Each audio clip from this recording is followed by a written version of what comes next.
Notice that there's, as we take a look at the starting grid, there are no tyre bundles at the apexes there at 2 and 3, which caused all the aggravation years gone by. Skaife, Ambrose, Murphy, Bright, that's the first 2 rows of the grid. Very interesting too. Murph's won it here from pole twice, but he did start on the second row for his 3rd victory. That was in 2002. Richards and Radicic. Richards, of course, leading the championship.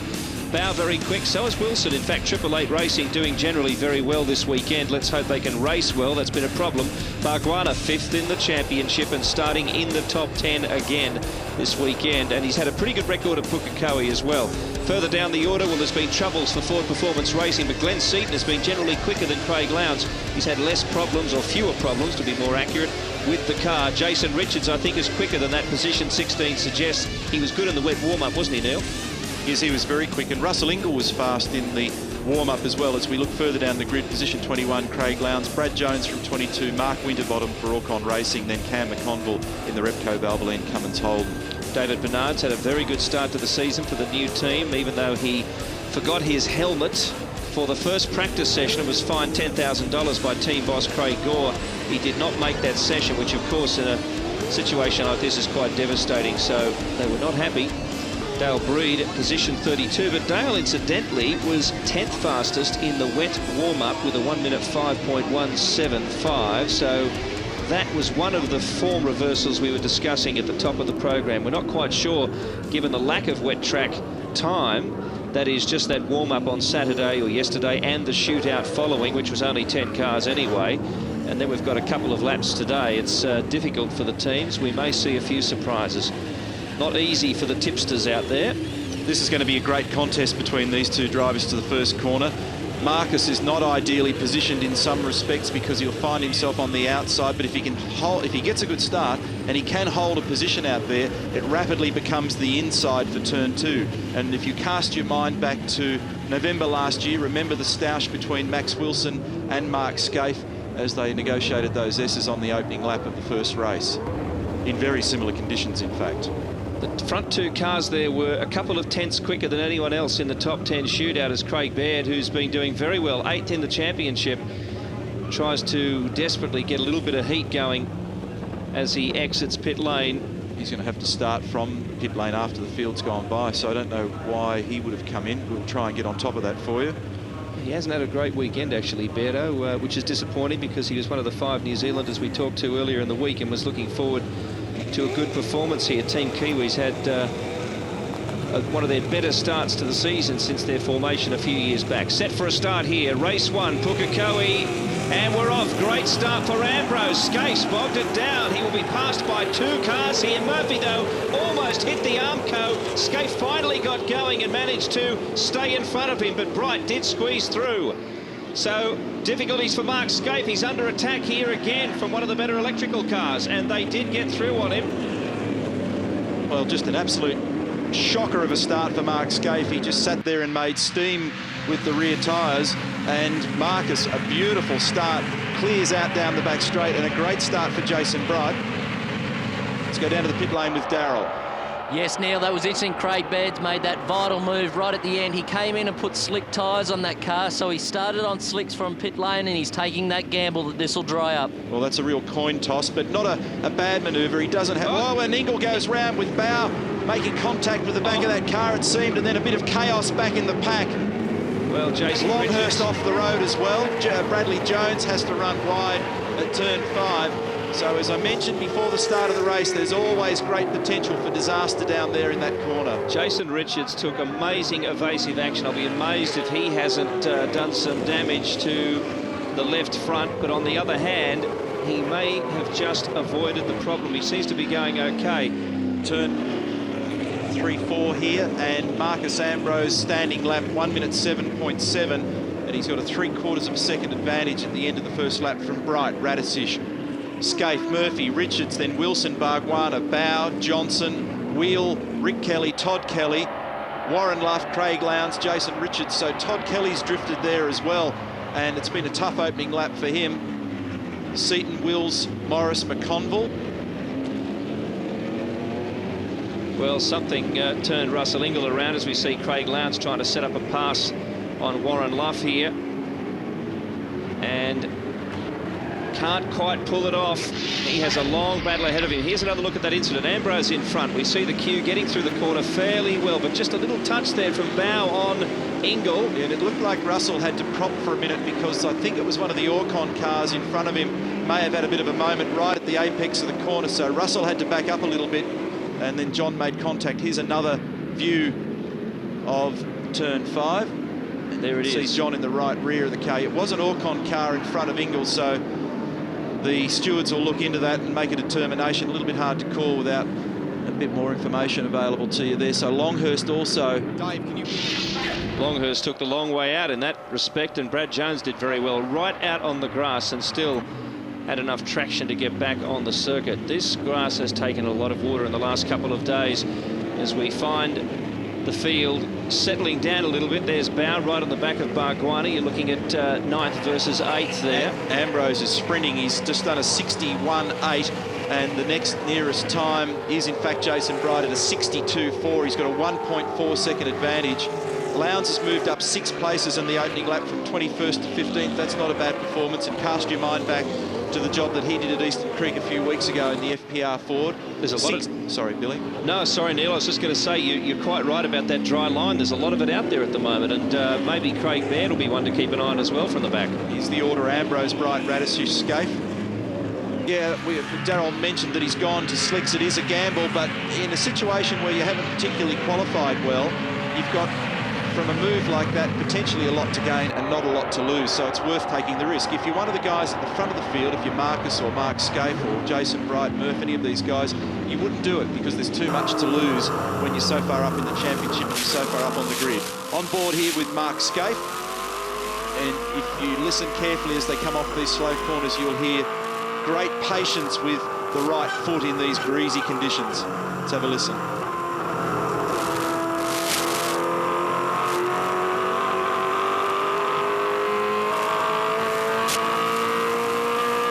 Driving in the wet's a mental game.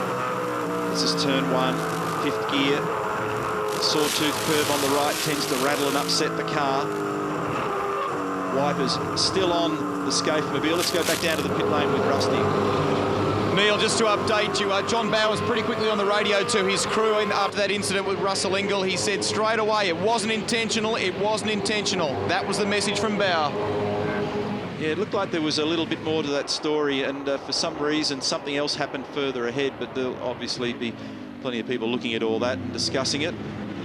So there's still very fine rain falling out there, and you can see that we've got wipers on the majority of these cars that we're looking at the moment. We're going to take a look at a replay of the start where Mark Skaife just went absolutely nowhere.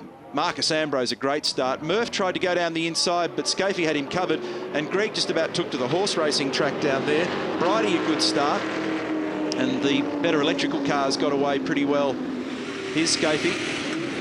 Actually, it was a chug-a-lug. He didn't make a lot of wheel spin at the start. He nearly stalled it. He actually tried to drive it away too gently, and then he burst into wheel spin, and he was actually pretty lucky to get away with that, and actually, you know, he could have stopped the car completely. Unfortunately, the other guy who made a good start and gained a few positions was Russell Ingle, but he lost it all dramatically with that little collision with John Bow. But Ambrose is the race leader by nearly 3 seconds.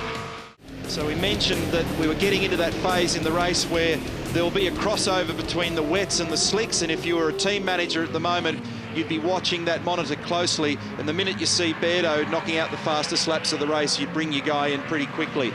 Bear in mind, even in the dry, Beardo was struggling this weekend after the great start to the season that I mentioned. The car's been very unbalanced. What you've got to consider also, though, Billy, is how far could you stretch the wets before they cost you too much time? There's a bit of a chess match involved in this decision because obviously taking service in the pit lane costs you time. Lots of it as you transit a very long pit lane here.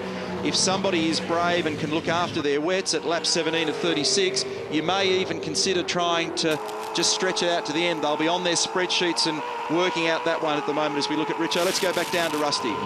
Neil, it's cooled off just fractionally here in pit lane, and a little bit of light sprinkles appearing once again. Now, the Castrol Perkins team, his engineer, Steve Henderson, has been talking to Stephen Richards and I guess trying to weigh up what to do tyre-wise. I think they may have made a gamble with Paul Dumbrell here, and perhaps his teammate is going to be a pioneer. Paul Dumbrell pitted just a moment ago. He's out there on slick, so there are now 2 competitors out there running on dry tyres.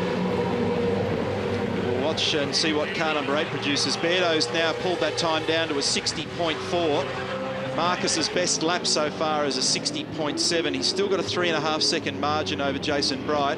Radisich third. Then this battle continues. Richo and Skaife. And look at the amount of debris and garbage you end up with on the screen in the non-wiped area of the screen. Remember that they're all running a single wiper with a wide sweep, and Richo's still got his on high speed at the moment, and you can see the little bit of sprinkle of water on the lens of our camera there as they come down the main straight again. 18 laps banked, 3.6 seconds is the margin between Ambrose and Bright. Can you keep your wets alive? Do you go to slicks? What sort of a penalty is involved in going to slicks in terms of the time it takes to transit? And could you keep your wets alive if you chose to stay on them for the remainder of this race? That's what every single key engineer in the paddock will be working at the moment. For what it's worth, the top 10 from the starting positions have not changed. Only their positions within that 10, of course, have been adjusted. But that's interesting. No one's been able to break into it. But Lowndes, as I said before, is fighting his way through. He's 12th at the moment. Baird's continued to make speed, 60.3 on the last lap. This is Paul Dumbrell, also on slicks. But the challenge that Paul has is that if you get out of the dry groove on a slick tyre and you go to anything that's wet, obviously there's no lateral load on the car in this phase of the track. But if this was in a position on the road where he had to take the car out of the groove, he'd find himself with zero grip very quickly. And that's the really hard part of driving in these conditions on those tyres. Little squirm there, Daryl Beattie. Yeah, I was just listening to Jimmy Stone doing some sums down here on a notepad in the garage. And like, if we bring Marcus in now with the laps remaining and the time we lose from the down speed, race speed, back to race speed again, we're going to have to be roughly 3 seconds a lap quicker to make that time back up. And at this time, they don't think that's worth it. And that's 48 seconds for a pit stop when you take into account the slowing down and then, as you say, getting back up to race speed. And you've got 16 laps to go, 3 seconds. And that's what I was alluding to before. See, it's all very well to say, let's go. Look at this, look at this. Richo down the inside of Skaife. Contact. Round goes car number 2. Oh, well, there's debris on the circuit as well. The Skaife problems continue in 2003. And he's awkwardly positioned across the top of the ripple strip.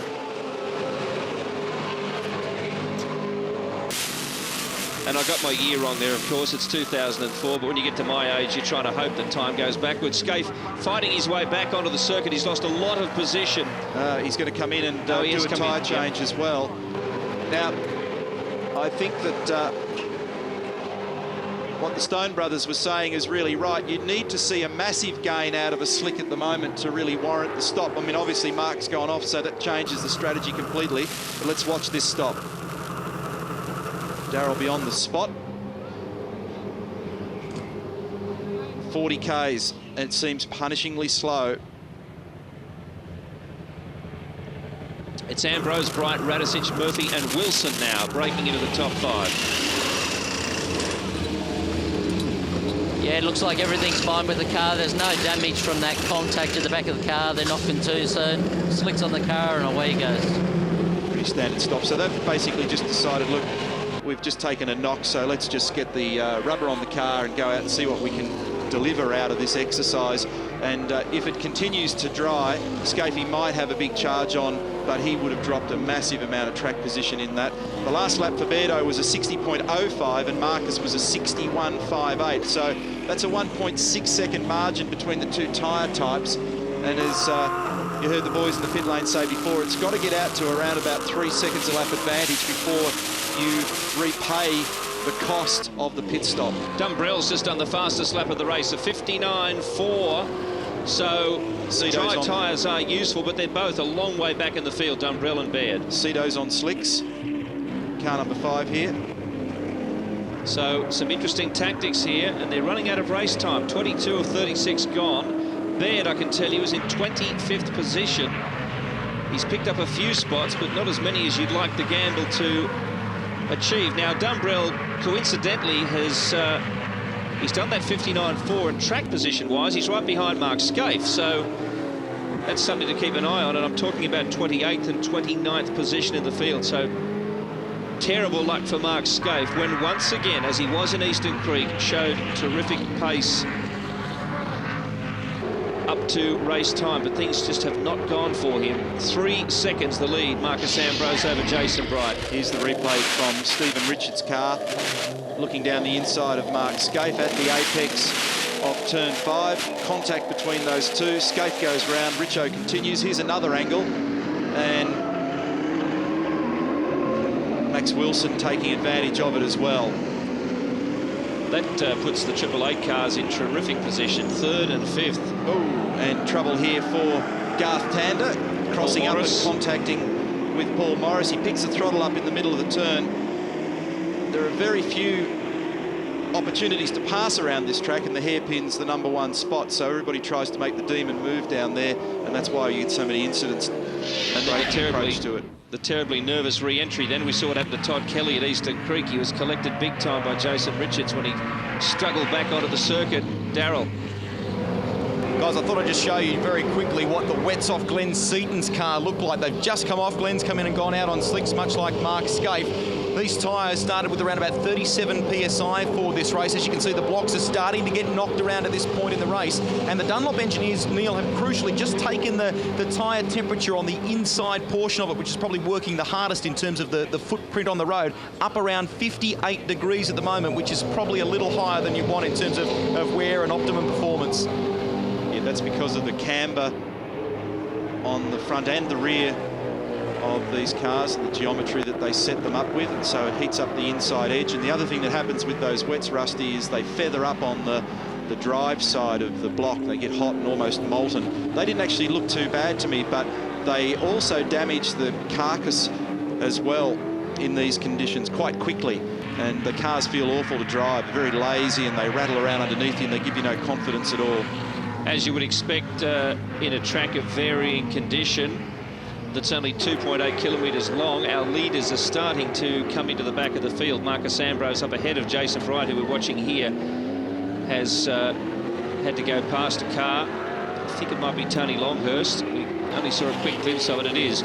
So Bright is about to come up on him as well. So Marcus is putting a little bit of a gap between himself and Jason. Two Kiwis having a good battle here between Radisich and Murphy for national honour. And Skaife's just done the fastest lap of 58.89. So he's making good use of those slicks, and with that kind of pace, he'll be able to start mowing down a few blokes. He'll need to, though. He's 28th on the road. A very dry line appearing here at Pukekohe. Who would have thought? We had so much rain last night, more rain forecast today. It was all around the circuit.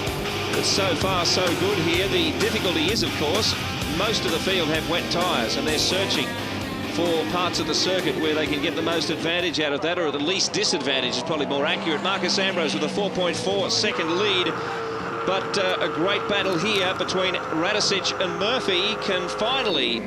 Samar Bhagwan had a bit of a horror stretch. He's out of the top 10, I think, with that. And Paul Forgy at Stone Brothers telling Marcus Ambrose at the moment to go searching for as much water as he can find on the straights to cool out those wets. Here's the incident here between the Castrol car and Bargs. I think it was Dumbrell. Yes, and he's carved up a lot of mud to Paul Dumbrell, taking the shortcut there, and then he's turned himself around, and probably Lowndes and others slipped through. He would have had a little bit of incentive because he's had grip and speed with the slicks. He's trying to find his way round, and it hasn't worked. And in fact, he's ended up on the wet line there on slicks. That is Dumbrell down the inside. He's found the wet line there too. He sure did. And incidentally, we've still got the same temperature out there, 21 degrees. It's not a cold day by any stretch of the imagination, but the cloud is hanging virtually on the treetops, and there's still little bits of mist here and there. You can see the guys got their wipers on. This is Paul Wheel, and Wheel's 10th at the moment. Well, courtesy of that little incident with Dumbrell and Bargs, Neil, Lowndes is up to 8th position in the race. It's been another phenomenal performance. There he is in front of Bow. Paul Wheel, of course, and Russell Ingall with the Star Day logo on, replacing the regular Caltex logo on the side of the car. Of course, the Starlight Foundation, a wonderful organisation, and Russell doing his best to promote Star Day for 2004. So make sure you get out there and buy a pen or a badge and help out some kids who are having a pretty tough time right now. Lowndes searching for water. Bow goes with him. Ambrose 5.2 seconds the margin on the last lap, so he's still increasing his lead, and his lap speed's not too bad. So I don't think there's sufficient advantage in the slicks at the moment for Dumbrell, Skaife, Baird and others, Seaton, to sort of carve through the field with the benefit that might ultimately come from them. The race is going to be too short, 28 of 36. And Ambrose lead is more than 5 seconds now, and Bright has a cushion of nearly 10 seconds from Radicic. So the top 3 cemented. That's why we're looking further back through the field here. Lowndes at the moment ahead of Bow, and Wheel looking for some way past the Aussie Male Falcon. And he is forcing his way through here, out of the dry line. Not that there's much.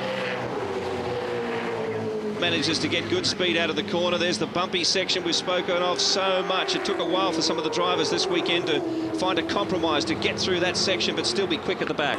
Marcus is continuing to stretch that lead now, 6.2 seconds over Jason Bright.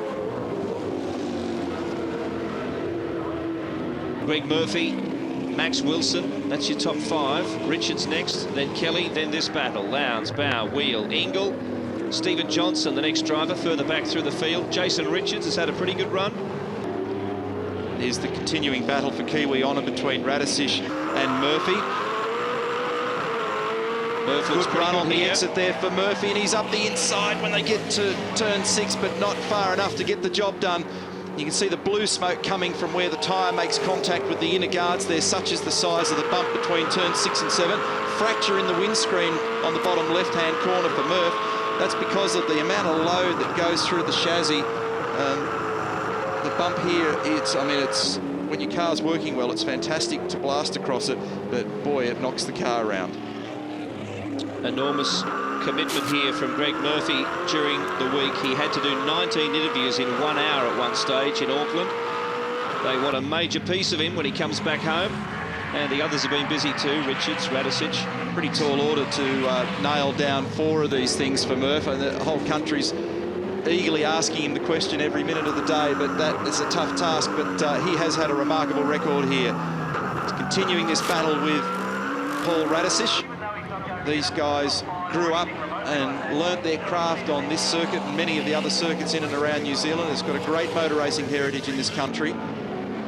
Quite an historic racetrack, this one. Ingles continue to actually make very good pace. These cars are working well. He was 3rd quickest in yesterday's wet warm-up. He just missed out on the top 10 by the tiniest of margins. Incidentally, Craig Baird is up to position 14 by virtue of that lap 1 gamble, warm-up lap gamble to go to slick tyres. That is a big gain. It took him a while, didn't it, Neil, to sort of dial up that pace and get that water off the road, well, but it would have been to pay off. A nightmare for him in the opening couple of laps. He wouldn't have been able to touch the throttle or the brake pedal with any degree of aggression. So good call by Frank Adamson, his engineer, and they would have been on the radio and gone, hey, let's just have a lunge at it and see what it gets us. We don't have a lot to lose. There's the order trickling through. McConville down in 18th at the moment. And Morris, Bradley Jones. Here comes our race leader. 6.5 seconds now is the margin. So as Marcus disappears through turn 1, Jason Bright is just coming off the top of the hill at turn 7. So that's a very healthy margin now, and Marcus can afford to be very kind to the tyres, gentle with the throttle, not overload the chassis too much, and therefore not transmit too much lateral energy into those wets, and look after them. There's 2nd place, and that's the margin. Mark Skaife still running in the 59s and is up to 26th position. He is running out of time, though. There's not a lot he can do in 4 laps. Great lap on Friday by this bloke. He really set a new standard with his dry weather lap time in the low 56s. Very impressive. Seems to have his car working well. On board with Murph. He reckons that he's done every television show, radio station and newspaper in New Zealand on multiple occasions in the last week or so. And as he said to me earlier on, we're kind of just not there with this car at the moment. We're maybe a step away from a couple of the big guns in our car development. We've plateaued and we need to find what the next thing is. I was just about to say, he was making good gains for the first couple of practice sessions, but at the end of that day, he said, we have nowhere else to go. 6.6 seconds is Max the first Wilson. second margin, and Wilson is down in 5th position at the moment. And I think Murphy got into a slight moment there. I might be, but the back end was just swinging around there. Slight fishtail, so Murph may have been just pushing a little bit past the edge to try and get past Radicic. So one of the big issues here now, with only a few laps to go, is to make sure you stay on the track. There are 2 races scheduled. Incidentally, Skaife is 25th at the moment. 58.3 has been his best lap time. 15th in the championship. He trails Stephen Richards by 168 points. And when you think that each position on a one-race weekend is separated by only 6 points, that's a lot of catching up to do. He's going to have to hope that Stephen has a bad day, and so far it's not. And Richards is in 6th at the moment, and that's worth 54 points in this race, and to win it's only worth 64. So this consistency that he shows is continuing to pay dividends. Stevie Johnson here is down in 13th position and having a bit of a lonely run there at the moment, but he's coming under some assault here from Jason Richards, the local, who this time, wasn't this time last year, it was actually last November, but tipped up the Team Dynamic car when he launched across the tyre wall, the tyre bundle down at turn 2. And this weekend, these guys have done a great job. In one of the wet sessions, they were really there, engineered by Wally Story. Of course, they took a lot of damage in that contact, unfortunate contact with Todd Kelly at Eastern Creek in those appalling conditions. Look at this. Skaife trying to unlap himself there. Ambrose is pushing. And what a position for Mark Skaife to be in. I mean, it's the first time since 1992 that the Holden Racing team has not had a driver in the top 10 in the championship points. Thomas Mazira was the one-car driver in that year, and he didn't do all the rounds, only a handful of rounds out of 9 or so it was. So it's quite a dramatic turn of events. It has to happen sooner or later. Even Ferrari has had its very lean years. 7.2 seconds now, the margin. That tells you the story. 2 to go for Marcus, and some more aggravation here. Contact between the Orcon cars. That's not a good sign. Mark Larkin wouldn't be happy with that, and it's Bargwanna again missing out. He has gone backwards in this race. Very disappointing, considering, as I said earlier, he's 5th in the championship. He's given them such a great platform, but I don't know if it's all been his fault in this race so far. He's had a pretty rough run. That's John Bowe ahead of Glenn Seaton and Paul Wheel, the second of the Paul Wheel Racing Commodores, and Russell Ingall. Seato's down in 29th at the moment. He was one of the slick tyre gamblers. It hasn't really yielded. The track conditions are just not quite there, and it's really the lack of breeze that has just made it hard for these guys to get a great gain out of their slicks. They are faster, that's not the question. The problem is they're not fast enough in these conditions. Well, you can see he just made it past Bowie there, but he has a long way to go yet. Interfering there with what has been a really interesting little battle in this race. We're on the last lap, so he's only got 3 Ks left to do much with it, and he ain't going to get much from there. So 7.9 seconds is the margin, first to second on the last lap. Ambrose nearly 8 seconds in front as they went round the start-finish line.